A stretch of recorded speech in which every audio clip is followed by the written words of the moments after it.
Aleluya. Gracias, Señor, por todo lo que nos das. Sí, Señor. Gracias, Señor, por este momento maravilloso. Te adoramos, Señor. Ámale por tu palabra, por la enseñanza de tu palabra, San Jesús. Venga a darnos sanidad, a darnos conocimiento, a poder crecer. Nos dio el conocimiento de tu palabra. Gracias, Señor. Gracias, Espíritu Santo. Amén. Y amén. Le damos un aplauso a Dios. Aleluya. Amén.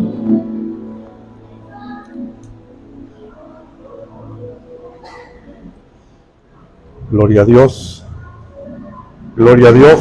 Que el Señor les bendiga, hermanos. Vamos a orar. Padre que estás en los cielos, te damos las gracias porque tú nos das la oportunidad de estar, Señor, en tu casa para aprender de tu palabra bendita. Te bendecimos y te damos la gloria a ti, Señor. Danos la sabiduría, el entendimiento en tu palabra, Señor. En el nombre de Jesús. Amén y amén. Gloria a Dios. Pueden buscar, mis hermanos, en Apocalipsis,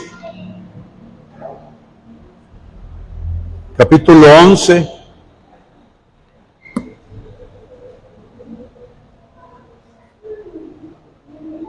Capítulo 11 y versículo 17 en adelante dice: diciendo, te damos gracias, Señor Dios Todopoderoso, el que eres y que eras y que ha de venir, porque has tomado tu gran poder y has reinado, y se airaron las naciones, y tu ira ha venido, y el tiempo de juzgar a los muertos, y de dar el galardón a tus siervos los profetas, a los santos y a los que temen tu nombre, a los pequeños y a los grandes, y de destruir a los que destruyen la tierra.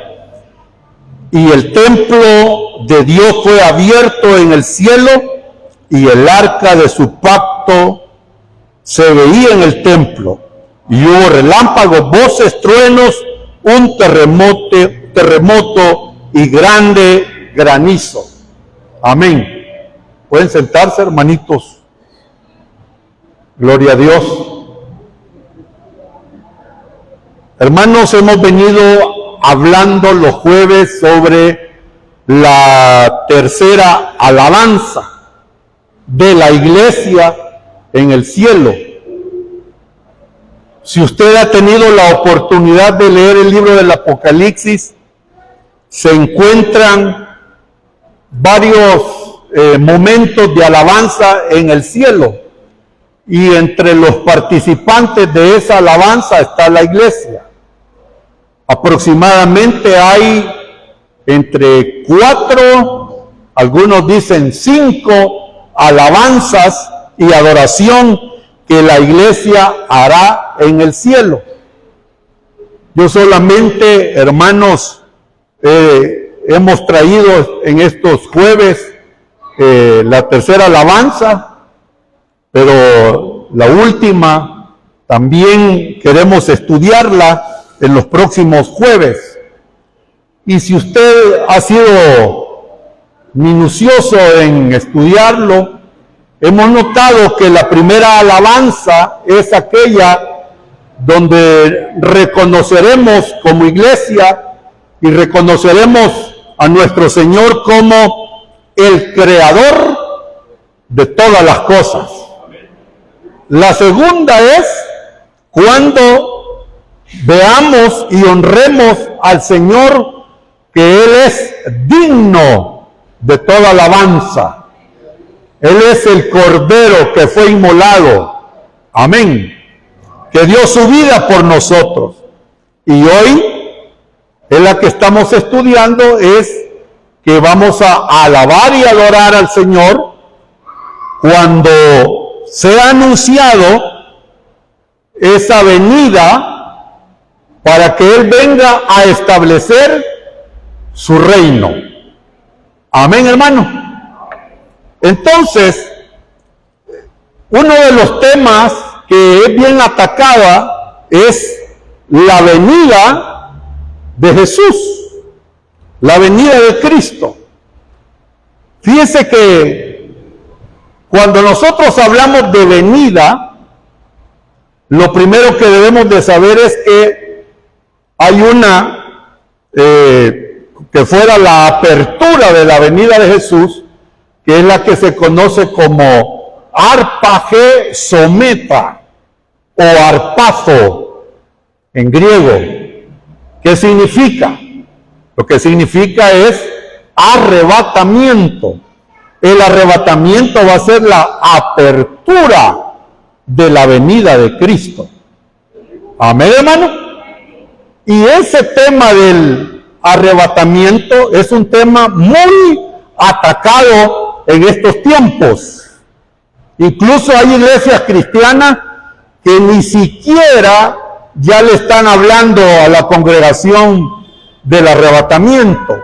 Algunos hasta ya dejaron a un lado ese tema porque dicen ellos, ya se tiene tiempo de venir hablando del arrebatamiento y cuándo va a suceder, dicen algunos.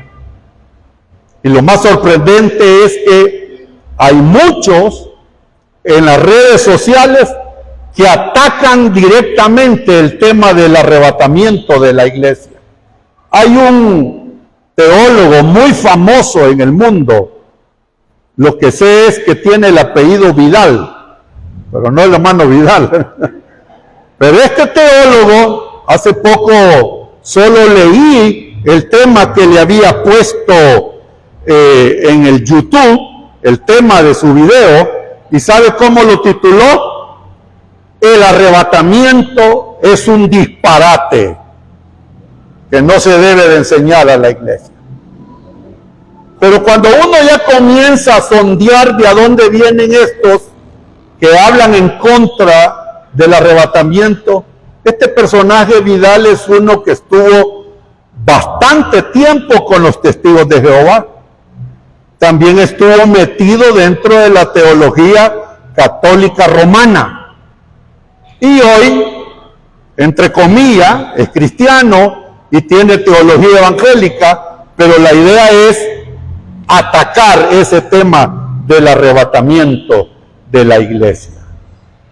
Y este tema del arrebatamiento, hermanos, que es la apertura de la venida de Cristo, seguirá entre más nosotros creamos de que Cristo viene, va a ser más atacada. Que el Señor viene a arrebatar su iglesia, va a ser más atacada. Porque no quieren reconocer que realmente el Señor viene a arrebatar a su pueblo, a arrebatar a su iglesia. ¿Cómo se llama ese arrebatamiento? En griego, arpagesometa o arpazo. Amén, hermano. Ahora, la consumación de la venida del Señor será cuando Él venga en gloria.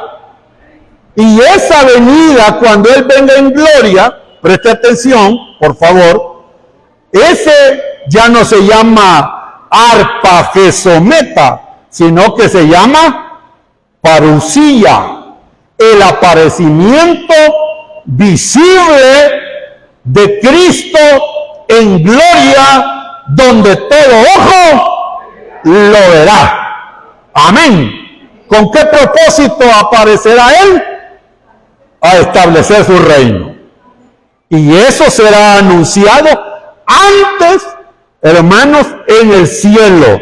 Y por eso es que nosotros vamos a alabar al Señor allá en el cielo, cuando se anuncie de que el Señor viene a reinar sobre la tierra.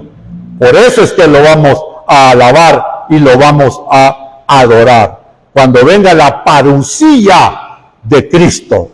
Amén, hermano. Ahora, mire, ese mensaje de que Cristo viene a reinar,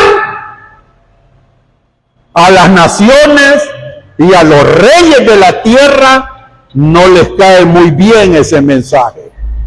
Y al primero que no le gustó oír de que había nacido un rey en Israel, ¿quién fue, hermano?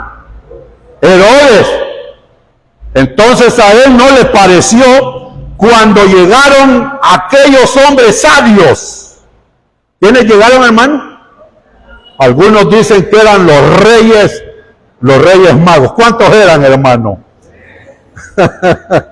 No eran 3, era una buena multitud. ¿Cómo se llamaban? La religión nos han dado sus nombres, ¿verdad? Melchor, Baltasar, ¿y quién más? Y Gaspar. Eso es lo que dice la religión. La Biblia no lo dice, los nombres, ni dice que eran 3. Eran sabios, personas estudiosas, hermanos del espacio. Eran personas dedicadas a estudiar incluso las mismas profecías del Antiguo Testamento. Eran personas dedicadas a estudiar todo lo que habían hablado los profetas del aparecimiento de Cristo en esta tierra. ¿Y cómo es que ellos se dieron cuenta del aparecimiento de Cristo a esta tierra, hermano? Para que entienda esto, dice que esos sabios eran ¿de dónde? Del oriente. Y cuando dice que eran del oriente, usted tiene que ir a un mapa y ver desde donde está Jerusalén qué países son los que están ubicados al oriente de Israel. Por eso es que dice la Biblia que eran del oriente. Amén. No vaya a creer usted que eran como la religión lo presenta. Uno era negro, otro era amarillo, lichino, y otro era blanco. Así dice la religión. Pero no, ellos salieron de las regiones de lo que hoy es Irán. Antes de que Irán existiera, hermano, como nación, ahí hubo un imperio llamado ¿qué? Babilonia. Y allí en Babilonia, quienes estuvieron por 70 años cautivos. Israel estuvo ahí cautivo 70 años. Llegó Nabucodonosor y destruyó la ciudad de Jerusalén, destruyó el templo, se llevó todas las riquezas y se llevó a los hijos de los príncipes y se los llevó a su tierra, lo que hoy se conoce como Irán, Irak, todos esos lugares, era Mesopotamia, hermano, y allí en Babilonia ellos tenían su cultura, ellos tenían su lengua, e influenciaron en el pueblo de Israel durante 70 años. Pero lo maravilloso es que los judíos también influenciaron de una manera, voy a decir la palabra, religiosa o espiritual en la vida de aquellas naciones, como en el caso de Daniel y sus amigos. Ellos, hermanos, influenciaron en esa cultura. ¿Se acuerda, verdad? Ya leí usted el libro de Daniel, que hasta llegó a estar en el lugar del palacio Daniel ahí, hermano, trabajando ahí con el rey Nabucodonosor. Mire qué precioso eso. La influencia espiritual que ellos tuvieron hacia esas naciones. Ahora, espiritualmente y bajo la ley, también fueron influenciados ellos. Y profecías dadas. Entonces, estos personajes se dedicaron a estudiar estos sabios, y llegó el momento de que ellos, amados, llegaron a la tierra de Israel. Y con el primero que se entrevistaron fue con Herodes. ¿Por qué Herodes le dio tanta importancia a estos sabios, hermanos? Porque eran gente importantes de allí, de ese lugar del oriente. Por eso los mandó a llamar y les preguntó cuál era el propósito de la visita, de llegar ahí a la tierra de Jerusalén y de Israel. Y ellos le dijeron que habían visto la estrella donde confirmaban el nacimiento del rey de los judíos. Eso le alteró la sangre a Herodes, no le gustó, y le dijeron a estos sabios: vayan y busquen, y después vienen a decirme dónde está ese rey de los judíos, para que yo vaya y lo adore y me postre también delante de él. Mentira del diablo. A los hombres nunca les ha gustado oír de que Jesús es rey. Y usted sabe cuál fue la acción de Herodes, ¿verdad? Dios le habló a aquellos sabios para que se fueran para otra ruta, por otro camino, y a aquel no le gustó eso, se sintió engañado y empezó a matar una gran cantidad, hermanos, de niños nacidos de 2 años para abajo. Según los historiadores, dice que mató miles de niños el Herodes, pero nunca acertó quién era el rey, porque Dios todo lo tiene preparado. Usted sabe ya la historia, hermano. Vaya a leer los evangelios, ahí se va a dar cuenta usted cómo Dios guardó a su Hijo Jesús. ¿Cuántos alaban el nombre del Señor? Ahora, ¿por qué menciono a Herodes? Porque siempre va a haber oposición hacia el Rey de los Reyes. Mayormente cuando oigan en la gran tribulación que Él viene a reinar. Por eso les dije yo el jueves pasado cuál va a ser el evangelio que se va a predicar en la gran tribulación. ¿Cuál? ¿El evangelio de la gracia que estamos predicando hoy? No, el evangelio del reino. Ese va a ser el evangelio. Y será predicado, dijo Jesús, el evangelio del reino a todas las naciones. Se va a anunciar de que Él viene a reinar, que viene el Rey de los Reyes. ¿Le va a gustar eso, hermanos, a los hombres oír?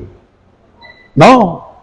Al primero que no le va a gustar oír ese mensaje que Él viene a reinar, va a ser a un personaje que la Biblia le llama el anticristo, el que va a estar en contra de Jesucristo. Va a ser el primero que no le va a parecer oír que Él viene a reinar. Cuando aquellos 144,000 proclamadores del reino, oiga, esos 144,000 proclamadores del reino, ¿de qué nación serán, hermano? israelita. Ahí no va a estar ninguno de esos falsos que andan allí por las calles diciendo que ellos son los verdaderos testigos de Jehová. Ellos van a ser los proclamadores de ese mensaje del evangelio del reino. Y no les va a gustar. Por eso es que el anticristo los va a perseguir hasta llegar a quitarles la vida. Así lo dice en Apocalipsis. Ahí lo vamos a estudiar. Porque este anticristo, este hombre que va a ser un político amado, se va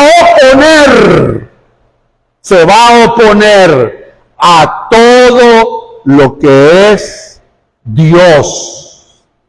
Y se va a oponer a todo pensamiento que adore a Dios. Eso lo dice la palabra, me gustaría que lo buscara conmigo en segundo de Tesalonicenses. Me dicen amén cuando lo tengan, hermanos. ¿Ya lo tienen?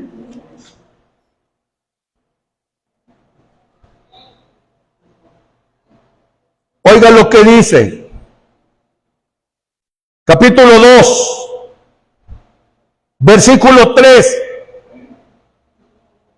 Dice: nadie os engañe en ninguna manera, porque no vendrá sin que antes venga ¿qué? La apostasía. Actualmente, hermanos, hay una apostasía leve. Actualmente es leve la apostasía. Es apartarse de la verdad de Dios. A eso es la apostasía.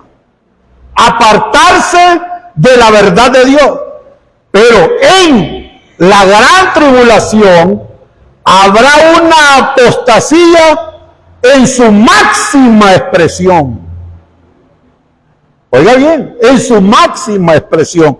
Por eso dice aquí en el versículo 3, nadie os engañe, dice Pablo, en ninguna manera, porque no vendrá, ¿quién? Jesucristo, sin que antes venga la apostasía y se manifieste el hombre de pecado, el hijo de perdición. Aquí están hablando de la parucía de Jesucristo. Antes, hermanos, de que Él venga, fíjese bien, va a haber una apostasía terrible y también estará el hijo, el hombre de pecado, el hijo de perdición. Él es el que va a tener el control religioso. Por eso es que Jesús dijo estas palabras. Cuando Él venga, está hablando de la parucía, no del arrebatamiento. Cuando Él venga en gloria, Él hace una pregunta: ¿hallará fe en la tierra? ¿Hallará fe el Señor en la tierra en el momento de la gran tribulación? Si los únicos creyentes van a ser los 144,000 y la gran multitud de gentiles convertidos, la mayoría no tendrá una fe genuina en Dios, sino que estarán viviendo en una apostasía total, apartados de la verdad de Dios. Mayormente cuando el anticristo haga lo siguiente, verso 4, el cual se opone y se levanta contra todo lo que se llama Dios o es objeto de culto. Va a haber una oposición de parte del anticristo a todo lo que le llamen Dios o es objeto de culto. Por eso es que los creyentes de la gran tribulación van a ser perseguidos fuertemente. ¿Y qué más va a hacer este personaje? Tanto que se sienta en el templo de Dios como Dios. Mire, quiero que noten esa palabra. Tanto que se sienta en el templo de Dios. Hay dos cositas que quiero que veamos esta noche. En el templo que hizo Salomón, él puso varios artículos o puso instrumentos, hermanos, en el templo. Le hago esta pregunta: ¿había una silla ahí adentro del templo? ¿Había o no había?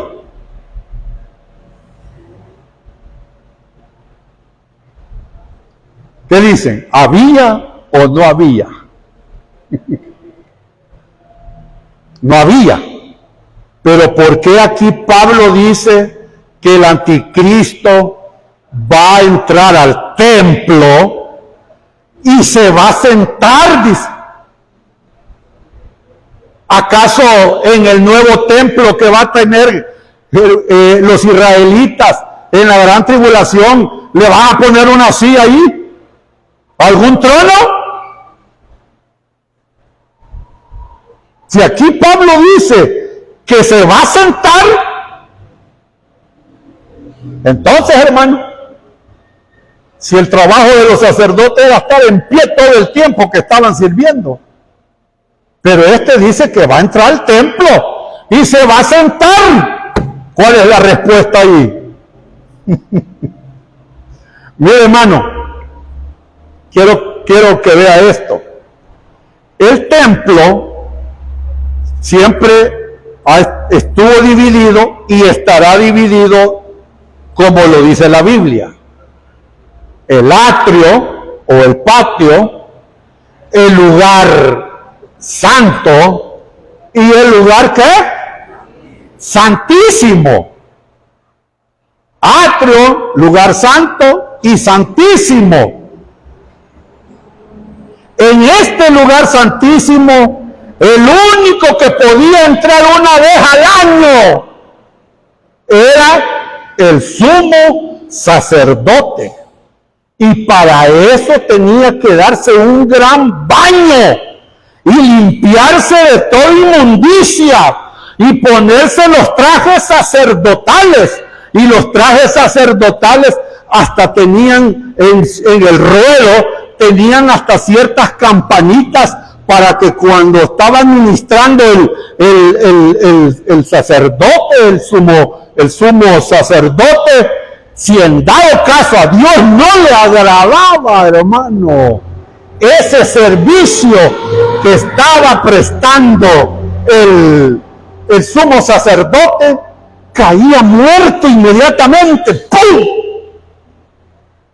Y los que estaban allá en el lugar santo o en el atrio, al no oír las campanillas de su vestido, inmediatamente ellos llevaban colgado una especie de pita y lo tenían que jalar y sacarlo de ahí, hermano. Ahora va a comprender qué es lo que va a hacer el anticristo. Dice la Biblia que Jerusalén será rodeada por ejércitos. La van a sitiar los ejércitos de las naciones, los ejércitos del anticristo. Y mire, va a venir va a pasar el atrio, va a pasar el lugar santo y va a ser tan atrevido y profano, hijo del diablo, inmundo, que hasta la Biblia dice que es la bestia. Y no se va a conformar de llegar al lugar santo, sino que va a llegar hasta el lugar santísimo.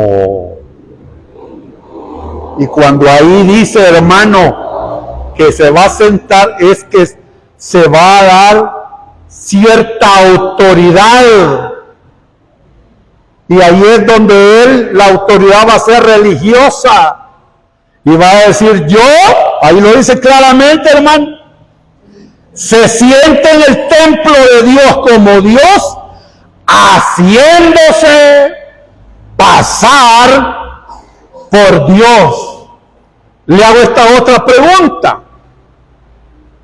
¿Qué había en el lugar santísimo? El arca del pacto, conocido también como el arca de la preposición, donde eran perdonados a través del derramamiento de sangre de corderos o de animales, eran perdonados los pecados del pueblo. Y el único que podía entrar ahí era el sacerdote, porque ahí estaba el arca del pacto, que era la presentación o representación de la misma presencia del Dios de los cielos ahí. Y ese abusivo, por eso es que va a entrar ahí y va a decir, yo soy Dios. Yo soy Dios. Eso va a ser terrible para Israel. Y se va a oponer a todo lo que se llame Dios oculto y se va a hacer pasar por Dios. Allí se va a complicar más la vida religiosa para el pueblo de Israel. Y allá aquellos pregoneros hablando, Jesús viene a reinar. Y eso se va a cumplir. Entonces, el anticristo no solamente va a profanar el templo de Dios allí en Jerusalén, sino que cuando vea que Jesús, hermano, venga en gloria, cuando vea que Jesús venga en gloria, amén, hermano, eso va a ser tan terrible para este personaje que miren lo que va a hacer. Vamos a Apocalipsis 19.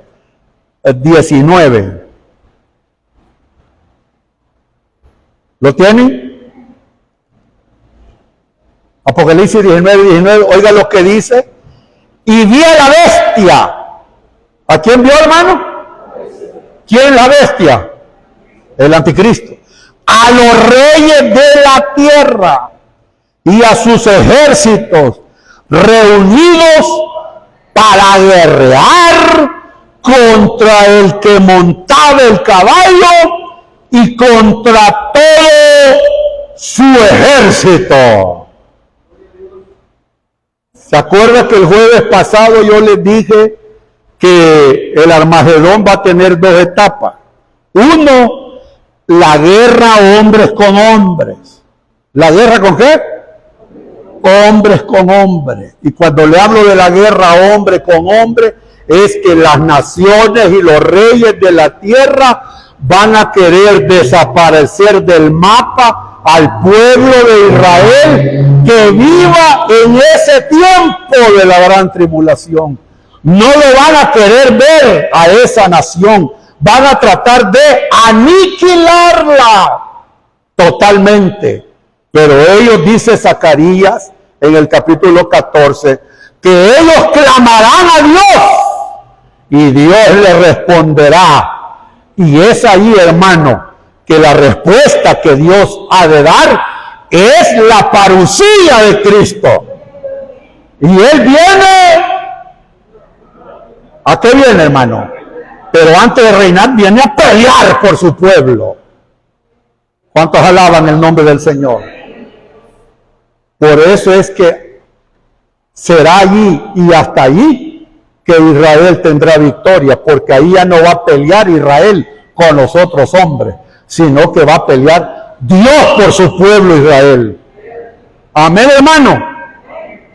Mire, yo hace poco en el Facebook publiqué que la guerra que tiene actualmente Israel con los persas, con Irán, no la iba a ganar, aunque tuviera el apoyo de los norteamericanos. Si ellos ya se van a correr, ya no aguantan.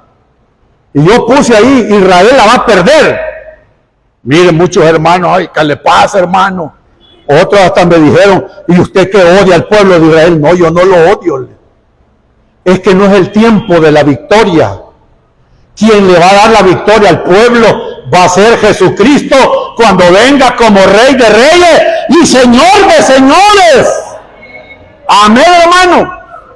Entonces, cuando el anticristo se oponga a la venida de Cristo como Rey, va a unir a todos los ejércitos y a los reyes de la tierra para que peleen en contra de Cristo. Esa es la segunda etapa del Armagedón. ¿Y quién va a salir victorioso de esa guerra, hermano? ¡Qué pobre! Cristo. ¿Quién va a salir victorioso de esa guerra, hermano? Jesucristo. Y a su nombre. Miren lo que dice el verso 20. Y la bestia fue apresada, y con ella el falso profeta, que había hecho delante de ella las señales con las cuales había engañado a los que recibieron la marca de la bestia y habían adorado su imagen. Estos dos fueron lanzados vivos dentro de un lago de fuego que arde con azufre. ¿Cuántos alaban el nombre del Señor? Entonces, amado hermano, esta oposición de que Cristo viene a reinar, no solo Herodes la tuvo cuando oyó de que Jesús era el rey, también el anticristo. Y también lo tendrán las personas, oiga, las personas que vivan bajo ese reino de Jesucristo por 1000 años. Al final del reino, a pesar que han gozado de todas las bendiciones del reino los hombres, siempre van a haber opositores al reinado de Cristo. ¿Dónde lo dice eso, hermano? Vamos a siempre Apocalipsis, capítulo 20, versículo 7. Oiga lo que dice: cuando los 1000 años se cumplan, Satanás será suelto de su prisión y saldrá a engañar a las naciones que están en los 4 ángulos de la tierra, a Gog y a Magog. Cuando nos toque estudiar esto, no se pierda, voy a explicar por qué dice aquí Gog y Magog. Amén. A fin, dice, de reunirlos para la batalla, el número de los cuales era como la arena del mar. O sea que era una gran multitud, hermano. ¿Qué va a hacer esta gran multitud que no quieren que Cristo reine o esté reinando? Miren lo que dice la palabra. Y subieron sobre la anchura de la tierra. ¿De cuál tierra, hermano? ¿De todo el planeta o de la tierra de Israel? De la tierra de Israel. Exacto, hermano. Y oigan lo que dice la palabra. Y rodearon el campamento. ¿De quiénes? De los santos. ¿Cuáles santos, hermano? ¿Ah? ¿Sabe cuáles son los santos? De los últimos días. Porque no es los santos de los últimos días. Ahí va a estar los creyentes del Antiguo Testamento. Ahí van a estar la iglesia, porque vamos a reinar con Cristo. Ahí van a estar los creyentes de la gran tribulación. Ahí van a estar los 144,000 judíos convertidos de la gran tribulación. Y ahí van a estar también todos los que se conviertan durante los 1000 años del reinado de Cristo en la tierra. A toda esa masa de creyentes es lo que la palabra de Dios aquí le llama santos. ¿Cuántos son santos aquí? O sea, ya sabe usted quiénes vamos a estar ahí en ese reino. Y dice la palabra, hermanos, y también van a rodear la ciudad amada. ¿Cuál es la ciudad amada? Porque Jerusalén va a ser la capital de ese reino. Y la van a rodear, la ciudad amada. Y mire lo que va a hacer Dios con ellos. Y de Dios descendió fuego del cielo y los consumió. Le hago esta pregunta: ¿será la primera vez que Dios va a derramar fuego del cielo? ¿A qué ciudades el Señor le aplicó este tipo de juicio? A Sodoma y a Gomorra, y a todas las ciudades que estaban alrededor de estas dos ciudades. Le derramó fuego del cielo y los consumió. Y a estos que no quieran el reinado de Cristo, hermanos, les va a descender fuego del cielo y los va a consumir. Y dice el verso 10, y el diablo que lo engañaba fue lanzado en el lago de fuego y azufre, donde estaba el anticristo, el falso profeta, y serán atormentados día y noche por los siglos de los siglos. Amén. Amén. Pero aquí viene una pregunta, hermano. ¿Y sabe cuál es? ¿Por qué estamos tocando todas estas oposiciones al reinado de Cristo? Porque si vamos al capítulo 11, vuelva conmigo por favor al capítulo 11.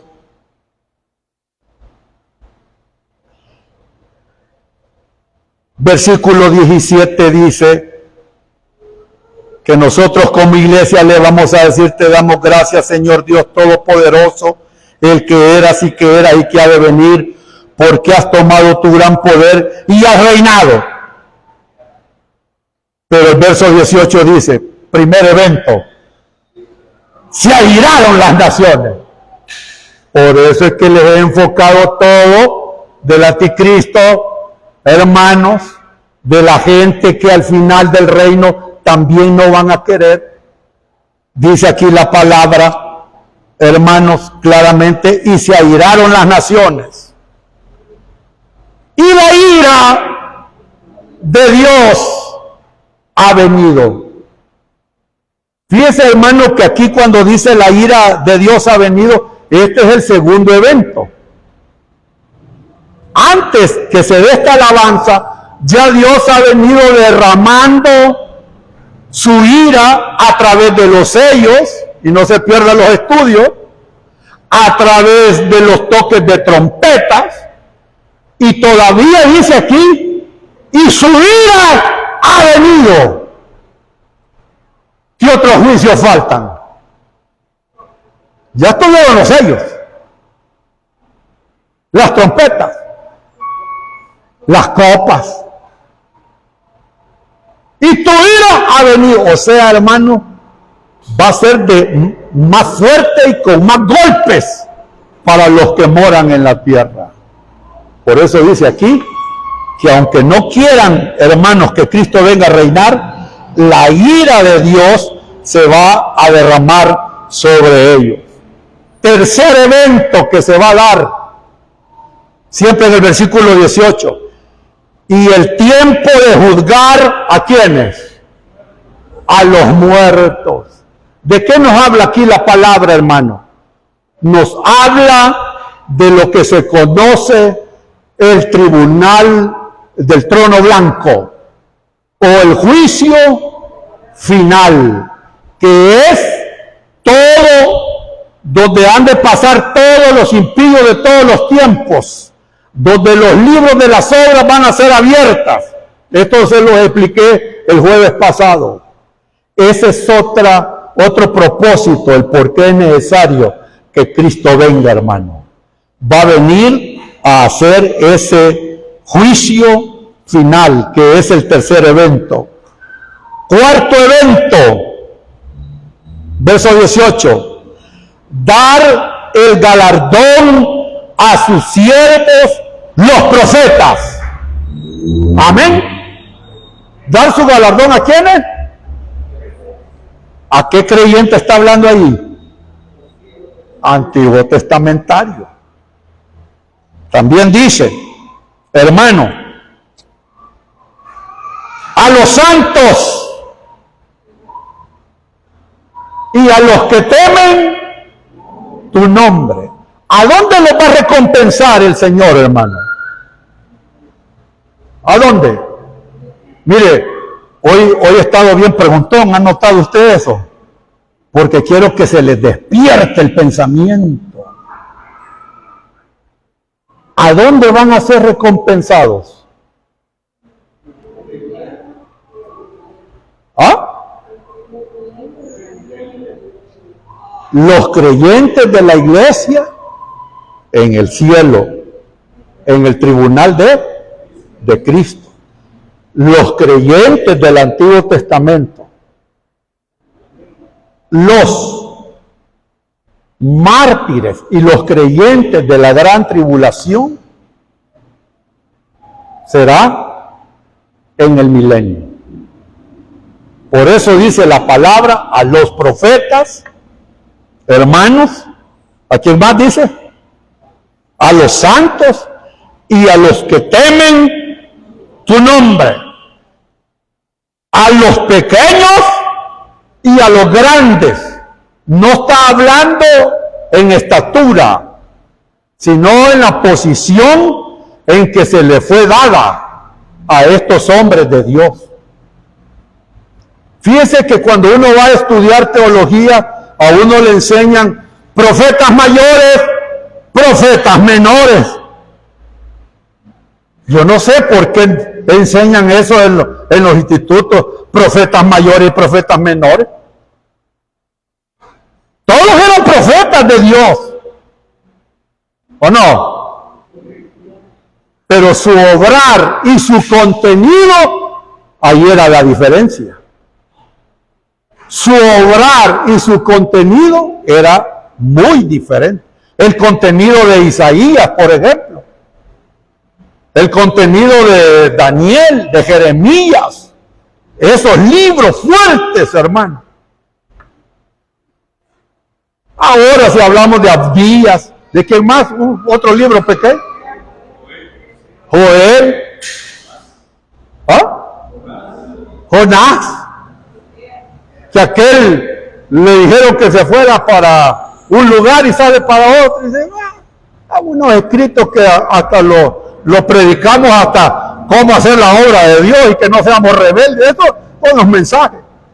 Pero las funciones de ellos, hermano, esa fue la diferencia. Eso es lo que los hacía grandes. Está hablando aquí en sus funciones. Por eso, hablando del ministerio, mire, siempre se ha comparado el ministerio con los ministerios que ha dado el Señor. ¿Cuántos son? 5. Algunos dicen que este era el apóstol, o al revés. Algunos dicen que este era el apóstol. Después otros dicen que este era el profeta. Pero el más rimbombante y más fuerte, ¿cuál es? El evangelista. Cuando viene un verdadero evangelista a un país, hermano, un verdadero evangelista, no un evangelista, porque es bien diferente, ¿verdad? Pero cuando viene un evangelista, ¿ha visto usted toda la propaganda que hacen? Gran campaña evangelista, con el evangelista tal, habrá sanidad divina, milagros, traiga a todos los que estén en silla de ruedas y el Señor los va a levantar, traiga a los leprosos, traiga a los que tienen cáncer. Y es una propaganda tremenda, hermano. Y ha notado que cuando viene un verdadero evangelista, los estadios se llenan, hermano. Se llenan. Han habido en la historia evangélica grandes evangelistas. Un hermano Gigi Ávila, cómo llenaba los estadios. Pero compare hoy los evangelistas de este tiempo, hermano. Ni siquiera una hormiga mal pateada se levanta, hermano. ¿O no? Pero es por el tipo de ministerio. Están los pastores. También hay niveles de pastorados. Algunos, fíjese que cuando uno está estudiando le dicen, a usted Dios le va a dar la cantidad de miembros según la capacidad que tenga de enfrentar esa multitud o ese pequeño rebaño. Porque ahí le dicen a uno pequeño rebaño. Dios no le puede dar más porque usted no tiene el carácter para llevar una gran multitud pastoreándolo. Entonces hay niveles de ministerio. Por eso aquí dice la palabra, hermano, que el Señor va a recompensar a los profetas, a los santos, a los que temen su nombre, a los pequeños y a los grandes, los que han hecho obras grandes. Amén. ¿Cuántos alaban el nombre del Señor? Obras grandes van a ser recompensados. Al que más se le ha dado, más se le va a dar, pero también más se le va a demandar. Amén. Entonces, vamos al capítulo 22 de Apocalipsis, hermano. Y el Señor, mire cómo finaliza este libro del Apocalipsis, capítulo 22, anunciando su venida. Verso 7 dice, he aquí, vengo pronto. ¿De qué venida está hablando aquí?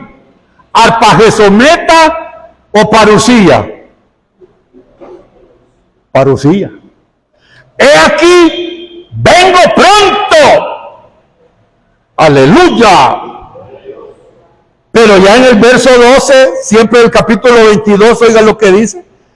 He aquí, yo vengo pronto. Y aquí dice, y mi galardón conmigo para recompensar a cada uno según sea su obra. ¿Dónde lo va a recompensar? Cuando Él venga en su parucía, cuando Él venga en gloria a establecer su reino, ahí el Señor va a recompensar a todos los que han creído en Él, comenzando desde los profetas. Por eso estos galardones que habla aquí no son los galardones de la iglesia, son los galardones de todos los creyentes, comenzando desde los profetas.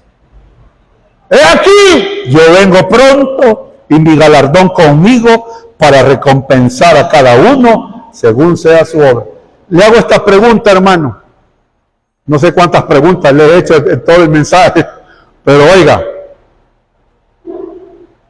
¿cuántos de ustedes les predicaron este versículo que aquí estaba hablando de la recompensa que se les va a dar a la iglesia? Levanta la mano. Si quiere esta noche, sea sincero con Dios, hermano. Mala interpretación. Aquí está hablando de recompensas que Dios va a dar en el milenio. Por eso da esa buena noticia a Él antes de cerrar toda esta revelación. He aquí, yo vengo pronto. Amén. Qué bueno, ¿verdad, hermano? Entonces, esa es el otro evento que va a ser. Y el último evento, verso 18 de Apocalipsis 11, ¿cuál será el último evento?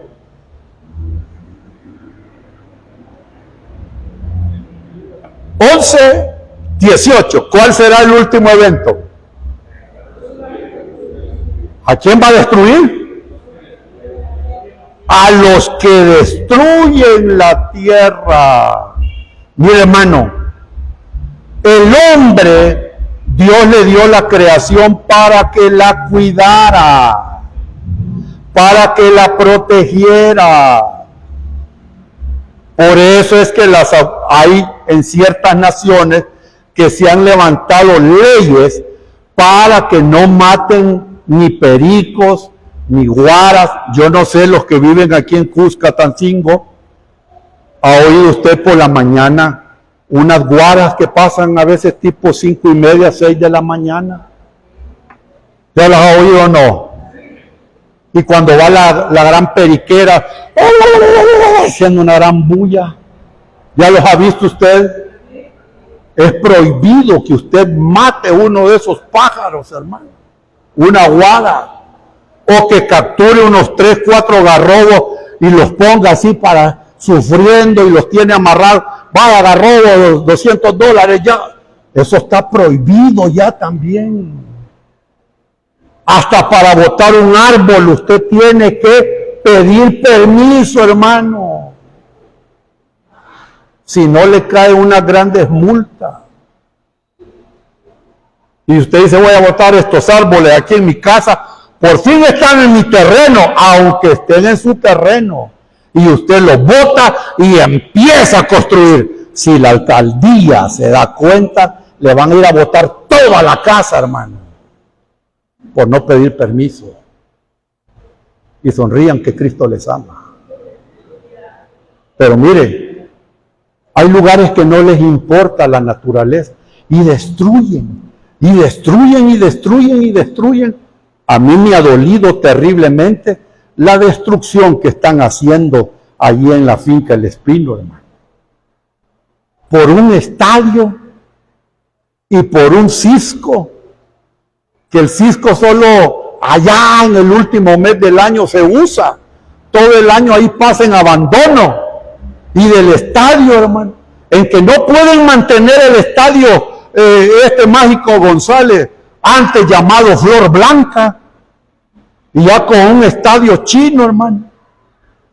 Ahí lo van a abandonar así, oiga, apunte la hora del día y la noche que le estoy diciendo eso. No hay plata, ni siquiera para los hospitales, hermanito. Cuánto más para estar cuidando un estadio. Peor, que aquí no hay un buen fútbol. Y la selección es una gran maleta, solo son puros ladrillos jugando, hermano, duros. Y sonrían que Cristo les ama. Pero mire, el hombre ha contaminado la naturaleza, ha destruido con las guerras, con bombas, ha destruido la naturaleza para hacer grandes colonias y destruyen, no les importa, mi amado hermano. Y la han contaminado con químicos, lo han contaminado los ríos, hermano. Nuestros ríos contaminados. Las minerías contaminan los ríos. Eso es terrible. Mire, uno de los ríos hermosos que hasta quien hizo la oración de la República, cuando dice ríos majestuosos, ¿en cuáles ríos se inspiró hermano? En el EMPA. ¿Cree que solo el EMPA existía en esa época? El Acelguate, hermano. Estaba limpio. Pero tanta contaminación y todo eso. Tremendo.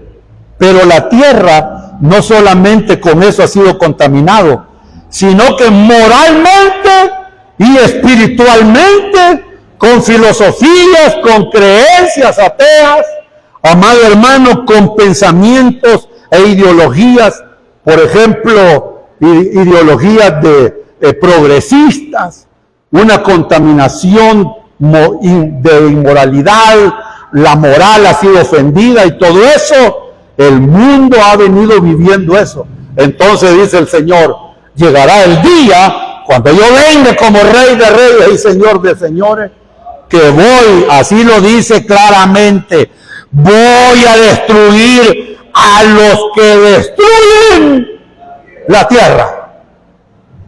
Palabra de Dios que se va a cumplir. Amén, hermano. Así lo ha prometido el Señor y así se va a cumplir. 5 eventos, los notó cuáles son, ¿verdad? Espero que lo hayan notado, hermano. 5 eventos de ese anuncio de la venida de Cristo a reinar. Y termino con una esperanza para el pueblo de Israel. Porque quien va a pasar, hermano, con más fuerza y con más dureza la gran tribulación, va a ser el pueblo de Israel. Miren lo que dice Juan aquí, verso 19. Dios le permitió ver esta visión. Y el templo de Dios fue abierto en el cielo. ¿Y qué dice ahí la palabra? Y el arca de su pacto se veía en el templo. ¿Cuál templo? El que está en el cielo. Dice Juan, vi el arca del pacto. Hermano, preste atención a esto, por favor. ¿Quién es el pueblo del pacto, o de los pactos, o del pacto? Israel. Dios hizo un solo pacto con ellos, pero hizo varios pactos con individuos del pueblo de Israel.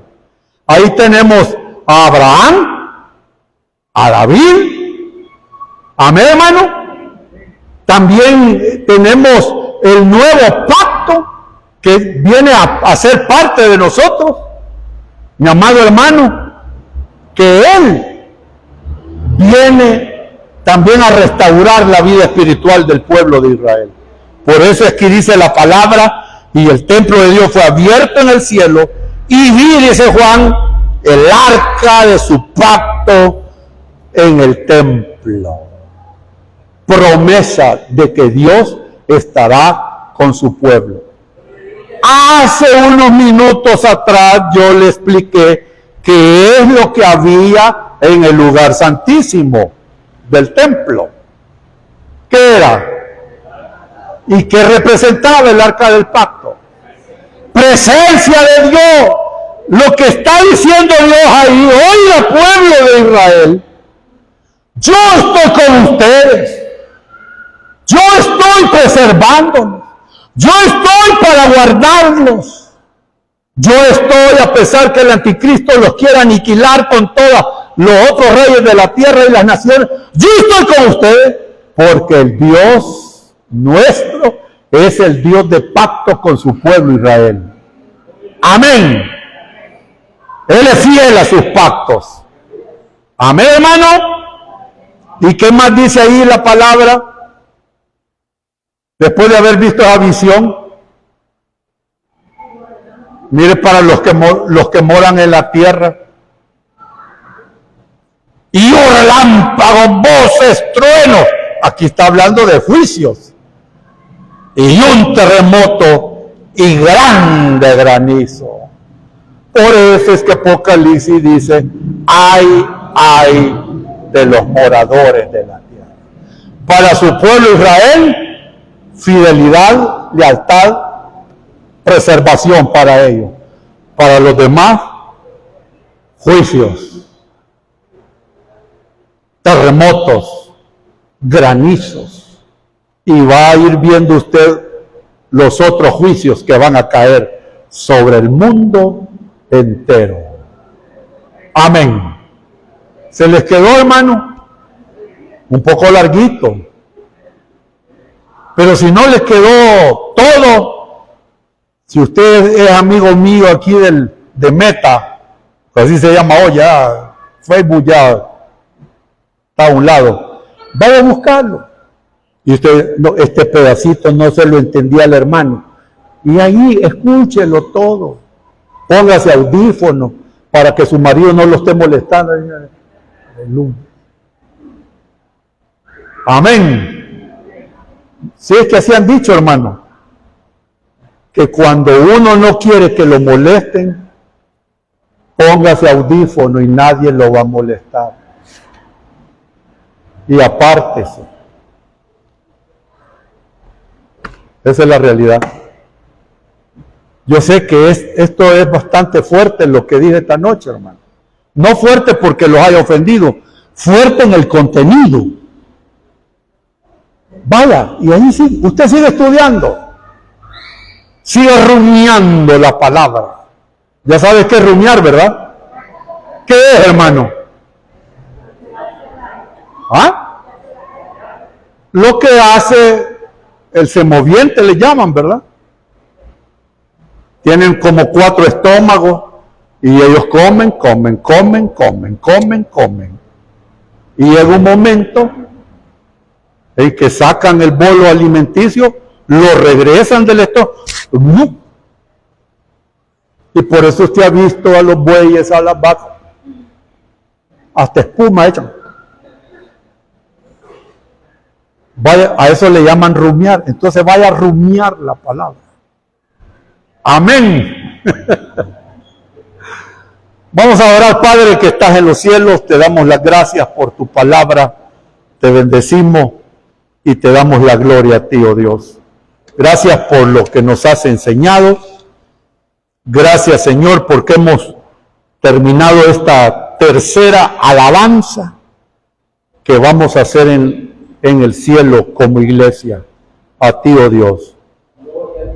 Sigue dándonos la sabiduría, el entendimiento en tu palabra. En Cristo tu Hijo, Señor. Amén y amén. Bendiciones, hermanos. Dejo a mi hermano pastor con ustedes. Amén.